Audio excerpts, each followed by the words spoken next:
Hello बच्चों, welcome to my YouTube channel Physics Arena. मैं सुरेश कुमार। आज हम डिस्कस करेंगे करंट डेंसिटी को। लास्ट वीडियो में हमने इंट्रोडक्शन किया था इस चैप्टर का और साथ में ये डिस्कस किया था कि एक्चुअली करंट होता क्या है, और मैंने ये भी बताया था कि किस तरह से इसके न्यूमेरिकल्स पूछे जाते हैं। आज हम डिस्कस करने वाले हैं करंट की डेंसिटी क्या होती है। उसके बाद हम ये भी डिस्कस करेंगे आज कि ओम्स लॉ क्या है, किन किन फैक्टर्स पर रेजिस्टेंस डिपेंड करता है, एक कंडक्टर रेजिस्टेंस कैसे प्रोवाइड करता है, ये भी आज हम समझेंगे। फिर रेजिस्टेंस के बेसिस पर रेजिस्टिविटी को डिफाइन किया जाता है। रेजिस्टिविटी और रेजिस्टेंस में क्या अंतर है, ये भी इस वीडियो में देखा जाएगा। इसके अलावा रेजिस्टिविटी या रेजिस्टेंस के ऊपर जो न्यूमेरिकल्स पूछे जाते हैं 12th क्लास बोर्ड एग्जाम में या एंट्रेंस में, वो भी हम इसी ही वीडियो में डिस्कस करने वाले हैं। तो चलिए बच्चों, स्टार्ट करते हैं आज का टॉपिक करंट डेंसिटी। इसको समझने से पहले एक बात मैं आपको बताना चाहता हूं कि करंट जो है, इलेक्ट्रिक करंट, वो एक स्केलर क्वांटिटी होती है। अब जबकि स्टूडेंट्स कहते हैं कि सर आपने तो कहा था कि करंट का डायरेक्शन होता है, मैंने कहा बिल्कुल होता है। तो आपने कहा जब डायरेक्शन होता है इसका, तो फिर इसको तो वेक्टर क्वांटिटी होना चाहिए, स्केलर तो नहीं होना चाहिए, क्योंकि जिस क्वांटिटी का डायरेक्शन होगा उस क्वांटिटी को हम कहते हैं वेक्टर क्वांटिटी। तो ऐसा क्यों है कि इसको स्केलर कहा गया? तो बच्चों इसको समझते हैं, देखिएगा। Let us suppose we have a wire here. वो इस तरह से एक वायर आ रही है और एक वायर इस तरह से आ रही है और एक वायर, ये दोनों यहाँ पे जुड़ी और एक कॉमन वायर इस तरह से जा रही है। इस बात को समझिएगा। यहां से 5 एम्पियर करंट आ रहा है, यहां से 3 एम्पियर करंट आ रहा है और इधर को 8 एम्पियर करंट जा रहा है। मान लेते हैं इसके बीच में एंगल है 60 डिग्री। सही है? मुझे बताइए 5 + 3 कितना हो गया? 8 हो गया। बच्चों अगर मैं इसके बीच, इन दोनों आर्क्स के बीच में जो वायर्स हैं इनके बीच का एंगल जो है मैं बदल कर 45 डिग्री कर दूं, तो मुझे बताइए क्या यहां का करंट जो होगा, टोटल करंट, क्या वो चेंज होगा कि नहीं होगा? अरे भाई क्यों होगा? जितना चार्ज 1 सेकंड में यहां से आ रहा है, जितना चार्ज यहां से आ रहा है, दोनों मिलकर इधर को जा रही हैं। तो इन दोनों का सम क्या इन दोनों के बीच के एंगल पे डिपेंड करेगा? बोलेंगे नहीं करेगा।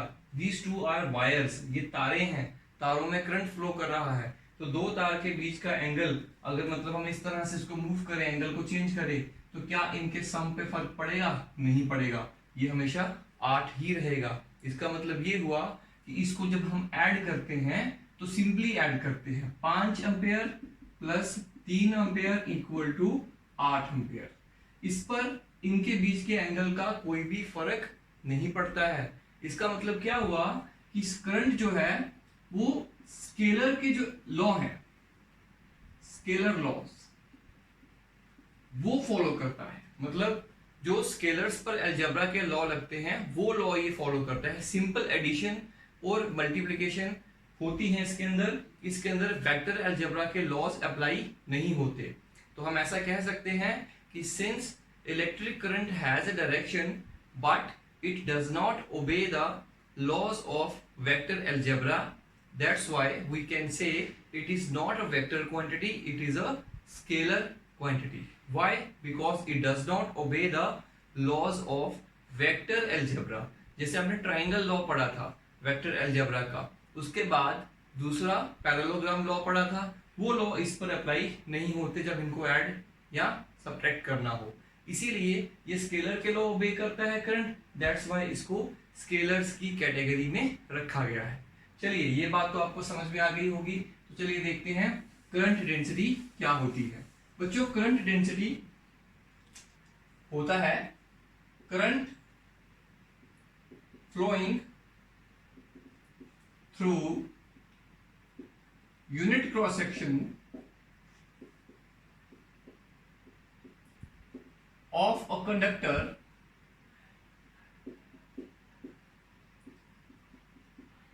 held perpendicular to direction of flow of current। मतलब current flowing through unit cross sectional area, that is इसको डिनोट करते हैं हम लोग J से। तो current density J is equal to I upon A, current flowing through unit cross section. इसको फिर से समझते हैं। मान लेते हैं हमारे पास एक कंडक्टर है यहाँ पे, दिस इज अ कंडक्टर, और बच्चों यहाँ पर इस कंडक्टर की मैं ये क्रॉस सेक्शन ले लेता हूँ, this is a cross section. Okay, इस क्रॉस सेक्शन आप मान लीजिए यहाँ से इलेक्ट्रॉन्स फ्लो कर रहे हैं या फिर पॉजिटिव चार्जेस फ्लो कर रहे हैं इस तरह से। देखिए करंट इस तरह से फ्लो कर रहा है इस वायर के अंदर, बिल्कुल। और इस पर आप एक यूनिट क्रॉस सेक्शन एरिया ले लीजिए, एक एरिया ले लीजिए, इस क्रॉस सेक्शन का एक एरिया पार्ट ले लीजिए जिसका एरिया 1 है।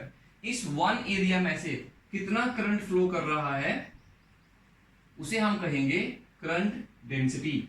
देखिए ये करंट चार्जेस फ्लो कर रहे हैं, ये लाइंस दिखा रहा हूं। तो यूनिट एरिया में से, इस क्रॉस सेक्शन के यूनिट एरिया में से कितना करंट फ्लो कर रहा है उसे कहते हैं करंट की density, current per unit area. इसका एसआई यूनिट क्या होगा? इसका एसआई यूनिट यहां से बन जाएगा एम्पेयर पर metre square, ampere metre power -2। इस तरह से इसको बनाया जाता है। दूसरी बात, कभी कभार आपको ऐसा सिचुएशन मिलेगा कि जो क्रॉस सेक्शन है that is not perpendicular to the direction of current. तो बच्चों करंट की डायरेक्शन ये है, this is the direction of current, okay. और इस क्रॉस सेक्शनल जो है क्रॉस सेक्शन है उस एरिया का, क्रॉस सेक्शनल एरिया का जो डायरेक्शन है वो उसके परपेंडिकुलर होता है इस डायरेक्शन में। तो मान लीजिए हम यहाँ पे एक छोटा सा पार्ट ले लेते हैं, इस क्रॉस सेक्शन का छोटा सा पार्ट लेते हैं, इस पार्ट का एरिया है ds, स्मॉल पार्ट लीजिए ds, ये ds का डायरेक्शन ये है और ये करंट की डायरेक्शन के साथ में थीटा एंगल पर इंक्लाइंड है। आप मुझे बताइए इस ds का एक कंपोनेंट इस डायरेक्शन में होगा और एक ds का कंपोनेंट जो होगा वो इस डायरेक्शन में होगा। तो बच्चों देखिएगा ये जो कंपोनेंट होगा इसका नाम होगा ds cos थीटा। तो मैंने क्या कहा था, सिर्फ वही एरिया, वो जो एरिया परपेंडिकुलर है वहीं से जो करंट निकलेगा उसे कहेंगे करंट डेंसिटी, परपेंडिकुलर होना चाहिए। तो हम ये वाले कंपोनेंट को देखेंगे ds cos थीटा को, तो इसीलिए हम इसको दोबारा लिख सकते हैं इस बार कि करंट डेंसिटी कितनी होगी, that is J equal to I upon ds cos theta. Area कितना है ds cos थीटा एलिमेंट का, तो इस तरह से हम इसको लिखेंगे। अब यहां से हम इसको ऐसे लिख सकते हैं I इक्वल टू, सॉरी जो ds एरिया में से करंट निकलेगा उसे di कहेंगे, स्मॉल एरिया में से स्मॉल करंट निकलेगा। तो चलिए इसको लिखेंगे di equal to j ds cos theta, and you know कि j ds cos थीटा होता है j डॉट ds, तो इसको ऐसे लिख सकते हैं a dot b equal to ab cos theta. और यहां से आप इसको इंटीग्रेट करिए तो आएगा I equal to integration of j dot ds। तो बच्चों इस तरह से भी हम इसको लिख सकते हैं।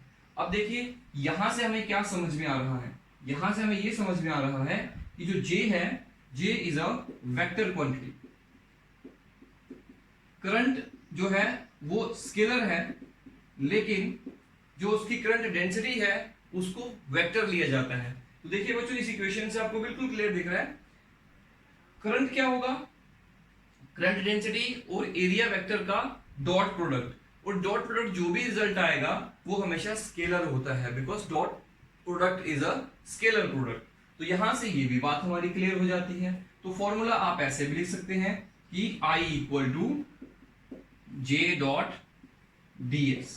तो बच्चों ये फॉर्मूला हमारे पास हो गया करंट डेंसिटी का। तो इस तरह से हम करंट डेंसिटी को डिफाइन करते हैं। करंट डेंसिटी को समझने के बाद चलिए अब ओम्स लॉ को भी समझ लेते हैं कि एक्चुअली ओम्स लॉ है क्या। बच्चों ओम्स लॉ के बारे में तो आपने बहुत सुना होगा, 10th क्लास में भी बहुत पढ़ा होगा। तो चलिए थोड़ा डिटेल में इस बार भी समझ लेते हैं। ओम्स लॉ, ओम्स लॉ में क्या कहा गया था आप जानते हैं। मैं यहाँ पे एक रेजिस्टेंस वायर लगाता हूं, resistance, there is a resistance wire, okay. और इस रेजिस्टेंस वायर के साथ में एक बैटरी लगाता हूं, देयर इज अ बैटरी, उस वोल्टेज इज V, देखिए, और इसका रेजिस्टेंस कितना है R है। तो यहां पर करंट मेजर करना था, इसलिए मैं यहाँ पे एक मिली एमीटर लगा देता हूं, मिली एमीटर प्लस माइनस, और मुझे इसके क्रॉस में पोटेंशियल डिफरेंस जानना है, इसलिए मैं यहाँ पे वोल्ट मीटर लगा देता हूँ, बिल्कुल सही, प्लस माइनस इस तरह से रखेंगे। इसके अलावा मुझे इस सर्किट में करंट को बदलना है, तो करंट को बदलने के लिए मुझे लगाना पड़ेगा यहाँ पर एक रियोस्टैट, तो मैं यहाँ पे एक रियोस्टैट भी लगा देता हूँ। तो बच्चों कुछ इस तरह से ये सिचुएशन बनेगी हमारी, देखिएगा। तो ये एक सर्किट हो गया।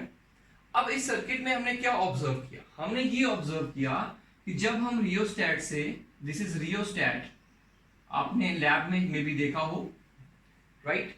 रियोस्टैट जो होगा, रियोस्टैट से हम यहां से करंट की वैल्यू को बदलेंगे। जब हम यहां से करंट की वैल्यू को बदलेंगे बच्चों, तो क्या होगा, करंट के बदलने का वैल्यू हमें यहां से शो होगा। जब करंट बदलेगा हम देखेंगे यहाँ पर जो वोल्टेज है या पोटेंशियल डिफरेंस है वो भी चेंज होगा। मतलब जो करंट यहां से फ्लो कर रहा है, करंट आई, वो किस पर डिपेंड करता है कि आपने पोटेंशियल डिफरेंस कितना दिया है। तो यहां से ये बात क्लियर होती है कि V is proportional to I, कि जितना ज्यादा करंट होगा उतना ज्यादा वोल्टेज का ड्रॉप होगा, जितना कम करंट होगा उतना कम होगा। तो इसको हटाकर यहाँ पर हम एक कांस्टेंट लगा देते हैं, V इक्वल टू RI बन जाएगा। R is a constant and this constant is known as resistance. इसे हम उस वायर का रेजिस्टेंस कहते हैं। इसका जो यूनिट होता है रेजिस्टेंस का, यू नो, उसे कहते हैं ओम।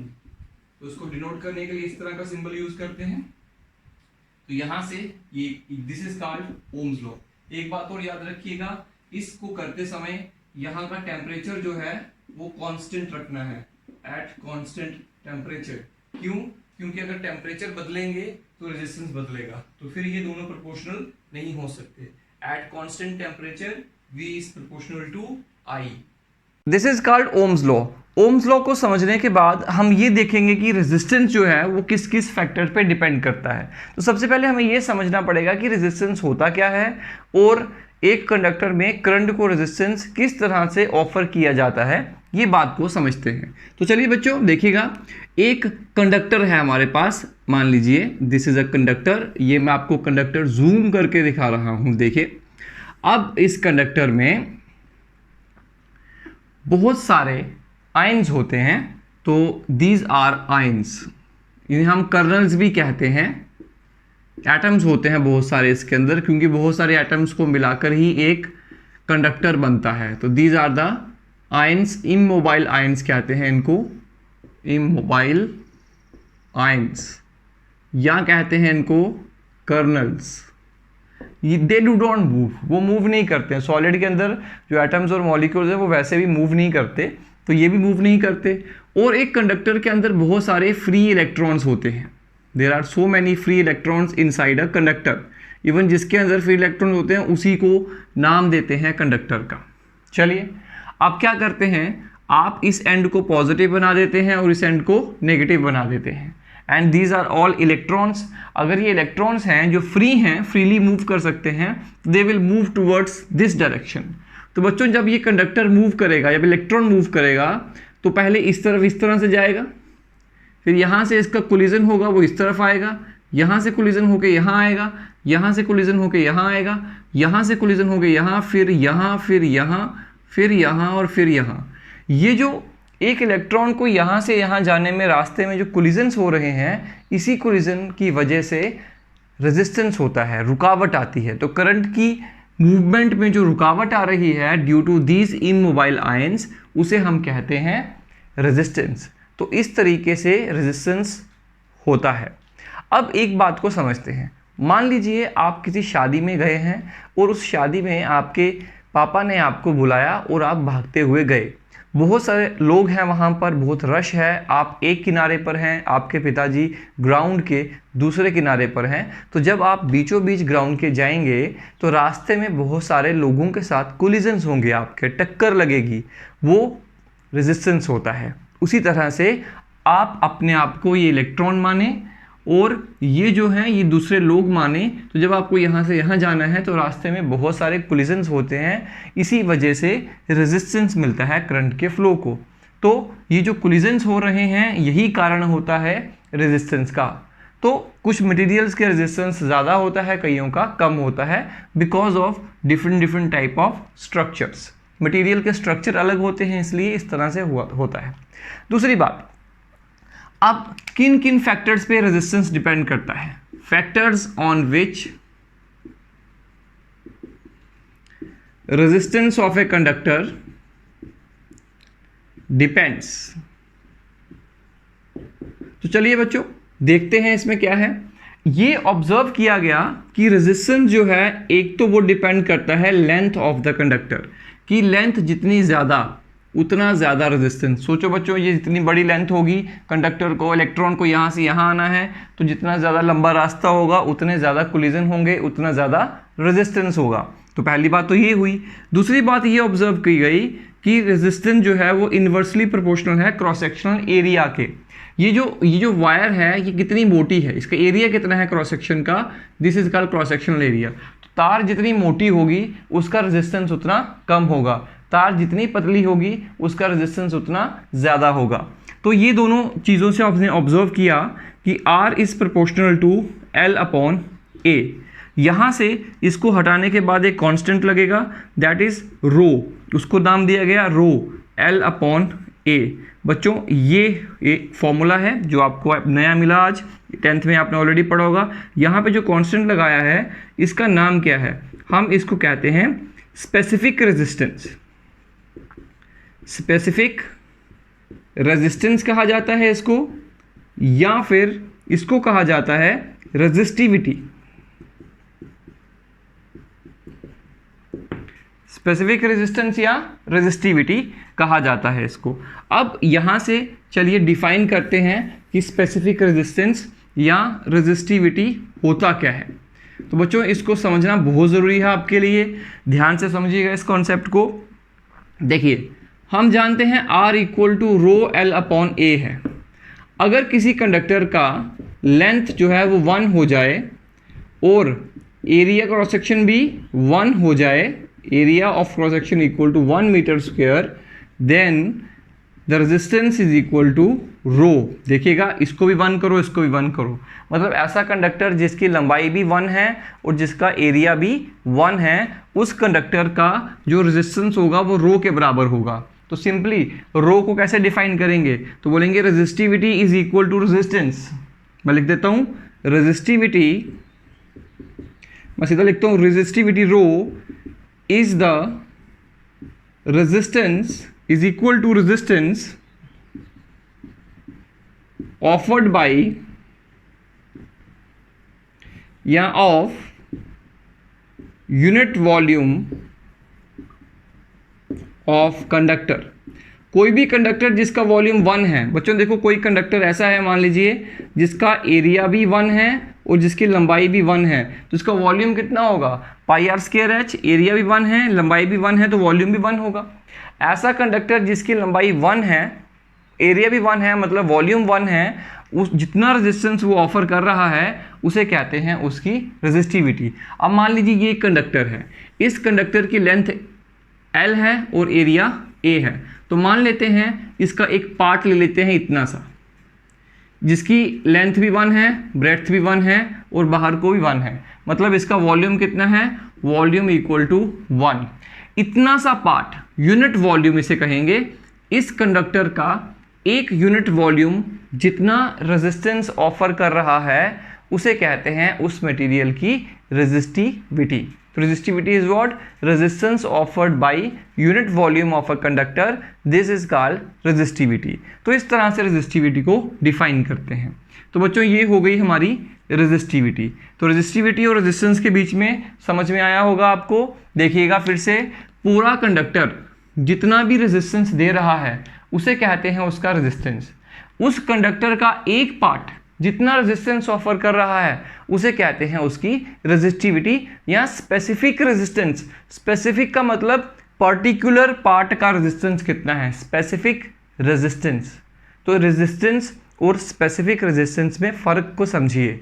रेजिस्टेंस पूरे कंडक्टर ने जितना अपोजिशन दिया उसे रेजिस्टेंस कहेंगे, उस कंडक्टर के एक पार्ट ने जितना अपोजिशन दिया उसे रेजिस्टिविटी कहेंगे। रेजिस्टिविटी का जो यूनिट है हम वो भी यहाँ से बना सकते हैं। तो देखिएगा यहीं से बना लीजिएगा, रो इक्वल टू, यहाँ से देखिए RA/L। तो R का होता है ओम, ए का होता है metre square upon metre, that is equal to ohm metre. तो ओम मीटर या कभी कभार हम ओम सेंटीमीटर भी लिखते हैं। This is the unit of resistivity. तो ये होता है रेजिस्टिविटी का यूनिट। तो चलिए बच्चों कुछ न्यूमेरिकल्स को भी डिस्कस कर लेते हैं रेजिस्टेंस के बेसिस पर। देखिए पहला क्वेश्चन क्या है हमारा, the resistance of a wire is R ohm, what will be the new resistance if its length is increased by n times to its original length. मतलब क्या है कि हमारे पास एक वायर है, we have a wire here. इस problem को थोड़ा समझिएगा। और इसकी लेंथ जो है वो L है, L is the length and A is the cross sectional area. आपने क्या किया, आपने इस लेंथ को, इस वायर को खींचा, स्ट्रेच किया। स्ट्रेच करने से क्या हुआ, इसकी लेंथ जो है वो बढ़ गई। लेकिन आपको पता है इसका जो वॉल्यूम होगा वही वॉल्यूम इसका भी होगा, क्योंकि उसी को स्ट्रेच किया है। तो लेंथ तो इंक्रीज हो गई, L डैश हो गई, लेकिन आपको पता है that is at a cost of area. तो एरिया कम हुआ और लेंथ बढ़ गई। तो उन्होंने कहा है कि एक वायर पहले उसकी लेंथ L थी और एरिया A था, फिर उसको हमने स्ट्रेच किया, स्ट्रेच करके उसकी लेंथ जो है वो बदल गई है और एरिया भी बदल गया है। पूछ रहे हैं कि जो उन्होंने बताया हुआ है कि जो न्यू लेंथ है that is equal to n times old length. This is given, they have given this thing कि new length is n times the old length, then find out what is the change in resistance। क्या कोई resistance में change आएगा? अगर इसका resistance R है, इसका resistance R dash है, तो क्या R डैश R से ज़्यादा होगा, बराबर रहेगा या कम हो जाएगा? ये चीज़ हमें फाइंड आउट करनी है। तो चलिए पहले ही एक बात बताता हूँ। यहाँ पे एक बात तो हमें समझ में आ रही, जब भी आपको इस वायर को स्ट्रेच करके, ये वाली या केस नंबर 1 या केस नंबर 2, जब भी एक वायर को स्ट्रेच करके उसको लंबा खींचा जाए तो याद रखो उसका वॉल्यूम सेम रहता है। तो सेम वॉल्यूम है दोनों का, इसका मतलब V equal to V dash. इसका मतलब वॉल्यूम कितना होता है इसका, एरिया इंटू लेंथ। तो area into length equal to area into length. बच्चों ये रूल याद रखिएगा, जब भी स्ट्रेचिंग करेंगे तो वायर्स के ये वॉल्यूम दोनों के बराबर होंगे। तो AL equal to A dash L dash. तो अगर L डैश NL है तो A डैश किसके बराबर आएगा? तो यहाँ से निकाल सकते हैं आप लोग, यहाँ से A डैश का वैल्यू आएगा AL upon L dash. Okay, अब बताओ AL, L डैश का वैल्यू क्या है? NL। तो ये कैंसिल हो जाएगा, तो ये आएगा A बाई N। मतलब नया एरिया कितना आएगा? 1 by N times old area.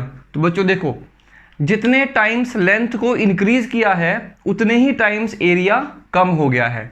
Length को हमने इंक्रीज किया था n टाइम्स, तो एरिया n टाइम्स कम हो गया। अगर हम लेंथ को इंक्रीज करते 2 टाइम्स तो एरिया 2 टाइम्स डिक्रीज करता। अगर हम लेंथ को इंक्रीज करते 4 टाइम्स तो एरिया 4 टाइम्स डिक्रीज करता। तो चलिए आगे बढ़ते हैं, इसको देखते हैं। देखिएगा इसका रेजिस्टेंस कितना होगा, तो कहेंगे रो L अपॉन A। बिल्कुल सही। इसका रेजिस्टेंस कितना होगा, तो कहेंगे R dash equal to rho L upon A, L dash upon A dash. अब बताओ इसकी जो रेजिस्टिविटी है इसकी भी रेजिस्टिविटी वही रहेगी, क्योंकि रेजिस्टिविटी तो सेम रहती है। इसका फॉर्मूला जो आगे का है मैं आपको बताऊंगा, लेकिन सेम मटेरियल की रेजिस्टिविटी सेम रहती है। मटेरियल बदलेंगे तो रेजिस्टिविटी बदलेगी। तो चलिए रेजिस्टिविटी सेम रह गई। इवन कभी कभार ऐसा क्वेश्चन आता है, कहते हैं कि वायर है उसको n टाइम्स हमने स्ट्रेच किया, बताओ रेजिस्टिविटी में क्या चेंज आया? तो there is no change in the resistivity, क्योंकि resistivity is defined for unit volume, ना कि पूरी लेंथ के लिए। तो इसका यूनिट वॉल्यूम, इसका चाहे यूनिट वॉल्यूम हो, वो तो उतना ही रहेगा साइज, तो वो तो नहीं बढ़ेगा। तो यूनिट वॉल्यूम का रेजिस्टेंस को रेजिस्टिविटी कहते हैं, इसलिए इस केस में रेजिस्टिविटी नहीं बदलेगी, सेम रहेगी। चलिए रेजिस्टेंस देखते हैं क्या हुआ। तो चलिए रो डैश, अब बताओ L डैश का वैल्यू क्या है? NL अपॉन A डैश का वैल्यू क्या है? A by N। तो यहाँ से देखिएगा ये N है, ये N है, ऊपर जाएगा N स्क्वायर हो जाएगा into rho L upon A। लेकिन रो L अपॉन A क्या होता है? पहले वाले इक्वेशन में देखिए, नोट करिए यहाँ से, that is R।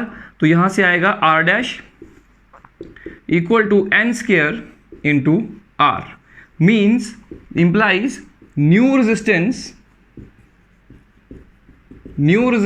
is equal to n square times old resistance. तो अगर आप किसी कंडक्टर को n टाइम्स खींचेंगे, उसकी लेंथ को बढ़ाएंगे, तो उसका रेजिस्टेंस n स्क्वायर टाइम्स बढ़ेगा। अगर आपने इसकी लेंथ को डबल किया तो रेजिस्टेंस 4 टाइम्स बढ़ेगा। अगर इसकी लेंथ को 4 टाइम्स करोगे तो रेजिस्टेंस 16 टाइम्स बढ़ेगा। तो याद रखिएगा, इस पे डायरेक्ट क्वेश्चन पूछे जाते हैं, तो आपको ये फॉर्मूला जो है ये सीधा ही याद रहना चाहिए। ये ऐसा वाला न्यूमेरिकल आपने ऑलरेडी 10th में भी कर रखा है, सो इजी है, बस एक लॉजिक इसका समझ लीजिए। ये आपका हो गया फर्स्ट क्वेश्चन। चलिए अब सेकंड क्वेश्चन को भी एक बार देख लेते हैं। सेकंड क्वेश्चन में ये कहा गया है कि एक सिलेंड्रिकल वायर है हमारे पास, और वो सिलेंड्रिकल वायर जो है उसको हमने खींचा और उसकी लेंथ को सिर्फ हमने 10% बढ़ाया। यहाँ तो डबल किया था, n टाइम्स किया था, वहाँ पर 10% बढ़ाया। तो मान लीजिए फिर से ये एक कंडक्टर है, एक वायर है, क्रॉस सेक्शनल एरिया A है, इसकी लेंथ L है, रेजिस्टेंस R है, रेजिस्टिविटी रो है, और आप जानते हैं R equal to rho L upon A है। ठीक, अब आपने क्या किया, इसी वायर को थोड़ा खींचा और इसकी लेंथ को कितने टाइम्स बढ़ा दिया, 10% बढ़ाया, सिर्फ 10%। तो इसका जो लेंथ है L dash, that is 10% of L, sorry ऐसा नहीं लिखेंगे, इसका लेंथ को L डैश ले लीजिए फिलहाल के लिए, मैं भी बताता हूँ आपको। इसको A डैश, इसका रेजिस्टिविटी रो, इसका रेजिस्टेंस R डैश। तो चलिए अब यहाँ से स्टार्ट करते हैं। सबसे पहले हम देखेंगे इंक्रीज इन लेंथ कितना आया, न्यू लेंथ कितनी आई, न्यू लेंथ। तो बच्चों न्यू लेंथ जो होगी L डैश, वो कितनी है, वो आएगी L प्लस 10% ऑफ L। मतलब पहले से 10% ज़्यादा है, पहले कितनी थी, L थी, अब 10% और उसमें ऐड कर दो, उसी का 10% उसमें ऐड कर दो, तो ये आएगा आपके पास इस तरह से, आएगा L plus 10/100 multiply L, that is equal to L plus 0.1 into L। तो इसको आप ऐड कर लीजिए, ये आएगा 1.1, या सीधा लिखिए 11/10 into L, this is L dash. Okay बच्चों, नाउ वी नो, अब हमें एरिया निकालना है, new area. For new area we know AL equal to A dash L dash. जानते हैं, अभी मैंने बताया वॉल्यूम सेम रहता है, पुराने वाले का वॉल्यूम नए वाले के वॉल्यूम के बराबर ही रहेगा। तो AL equal to A dash L dash. तो यहाँ से आपको निकालना है A डैश। तो A डैश किसके बराबर आया, AL अपॉन L डैश। इसके बाद बच्चों मैं यहाँ आ जाता हूँ, इस तरफ आ जाइए यहाँ से। तो A डैश जो होगा that is equal to A into L upon L dash. L dash कितना है, इसका वैल्यू पुट करिए यहाँ से, 10 L अपॉन 11। तो A डैश कितना आएगा, ये L कैंसिल हो गया, this comes out to be 11/10 A। तो बच्चों ये आएगा increase in area, new area आ गया, this is new area. Therefore new resistance कितना आएगा, इसका रेजिस्टेंस, तो कैसे निकालेंगे, rho L dash upon A dash, that is equal to rho कितना, तो रो ही है।